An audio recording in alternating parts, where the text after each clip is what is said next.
So what led you to this subject? Stick that in your pocket. We basically making a documentary about an artist who's based on Harry Crosby. Kind of So he's fictional. He's a fictional. fictional character. Yeah, partially. Oh, so it's not a whole totally a documentary. It's part It's sort of a pseudo documentary. I see. I see. Yeah. And You were interested in this poet. yes. You got interested in him. And his family history is the history of the New York patroons. I see. Was his family a rich family? Yes, he's actually the nephew. He was the nephew of J.P. Morgan. Oh, J.P. Morgan. Yeah. Oh, really? And he committed suicide in 1929, a couple of months after the crash, Oh, really? with his mistress in a They double both- suicide.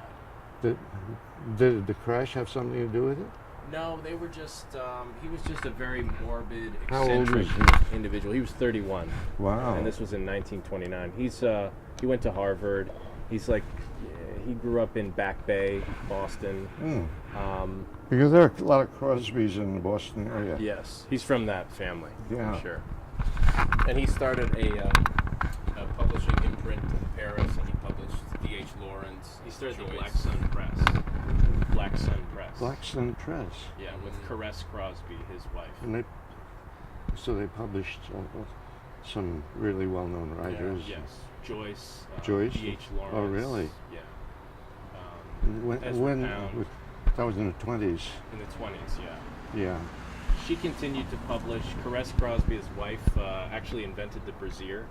Oh, really? And she was kind of a free-spirited woman for the time and ran off with Harry Crosby even though she was married, and the two of them went and lived in Paris for a while, threw wild parties and these big surrealist balls. A real F. Scott Fitzgerald Exactly. scene. So he's kind of like the dark side of the Lost Generation, Harry Crosby. Yeah.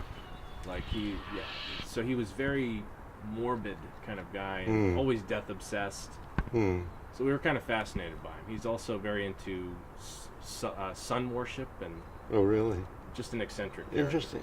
Make a good movie. Yeah. When you hear about this guy, you immediately say, "Oh, that would make a good movie." Right. I think that's kind of the way he styled his life. I'm surprised you aren't just trying to get a feature film out of it rather than. Well, will this be considered a feature film? It will be a feature-length film, but we'd like to do more of a narrative with actors and that kind of thing eventually. This is more like a fake documentary updating his life. Yeah, because he's such a fascinating character. Yes. And swirling around him are all these other characters. Yeah. They're very interesting. So, did you first get interested in him through his writing? There's a biography of his life called Black Sun. Black Sun. Yes. And I was just kind of interested in the 20s and I see. stumbled upon him. Yeah. And he was sort of one of the most fascinating characters. He was considered a mediocre poet.